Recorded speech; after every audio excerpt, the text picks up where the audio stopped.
3-year-old Eddie wouldn't eat or sleep and had a constant fever. Doctors told his mom, Amanda, he had high levels of lead in his system and to get him out of this house right away. I'm scared that I'm going to end up losing him to lead, and I don't want to.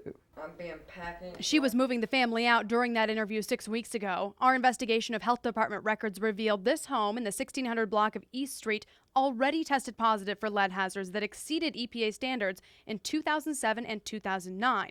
Then, during a 2009 reinspection, the hazards had not been corrected. It's the property owner's responsibility. We went to the Marion County Health Department to get some answers. Why wasn't it fixed between those 2 years?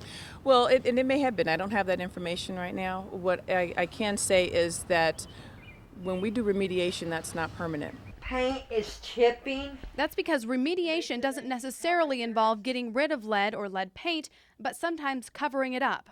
It just seems like it should just have to be chipped off and redone. Otherwise, this keeps happening year after year. Well, it could be, and that's an expensive prospect for many people. So if we're going to be realistic and really try to take care of the problem, then what we need to do is give them things that work for them. The home tested positive for lead hazards again this year. When a house or a property of any sort fails an inspection, is somebody still allowed to live in that property? It depends. We don't vacate properties just because a property has failed inspections. It chips down into the bathtub. She says that would require a court order, and this home wasn't bad enough, even considering Eddie's condition. Oh, baby. She says it's up to the landlord to notify a tenant of lead contaminants. Amanda says she never got a lead-based paint disclosure.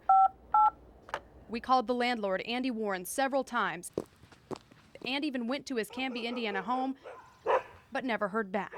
I would not be comfortable assigning blame to anyone.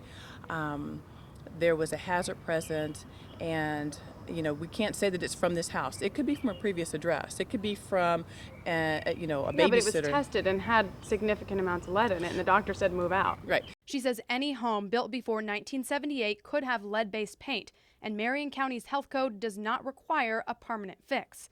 Jenny Anchondo, Fox 59 News.